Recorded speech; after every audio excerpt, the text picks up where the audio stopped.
નમસ્કાર મિત્રો, સ્વાગત છે તમારું દેવ ન્યૂઝ ઝોલા ચેનલમાં। તો મિત્રો, ગુજરાતમાં આ વખતે સામાન્ય કરતાં વહેલું 7મી જૂનથી ચોમાસાનો આરંભ થયો હતો। આ વખતે ગુજરાતમાં મેઘરાજા મન મૂકીને વરસ્યા છે। રાજ્યમાં સામાન્ય રીતે 20મી થી 25મી સપ્ટેમ્બર દરમિયાન નૈઋત્યનું ચોમાસું વિદાય લેતું હોય છે, જેના સ્થાને આ વખતે 13 દિવસ મોડું 13મી ઓક્ટોબર બાદ ચોમાસું વિદાય લે તેવી સંભાવના છે। હવામાન વિભાગની આગાહી અનુસાર આગાહી 5 દિવસ રાજ્યમાં ભારે વરસાદ, માત્ર છૂટાછવાયા હળવાથી મધ્યમ છાપટા પડી શકે। હળવાથી મધ્યમ છાપટા 13મી સપ્ટેમ્બર સુધી પડે તેવી સંભાવના છે। ગુજરાતમાં અત્યાર સુધીમાં 43.31 ઇંચ સાથે સિઝનનો 124.61% વરસાદ પડ્યો છે।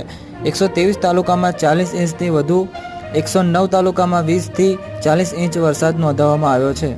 તો મિત્રો, આવી જ ન્યૂ અપડેટ રોજ જોવા માટે મારી આ ચેનલને સબસ્ક્રાઈબ કરી વિડીયોને લાઇક કરજો અને કોમેન્ટ કરવાનું ભૂલતા નહીં। જય હિન્દ।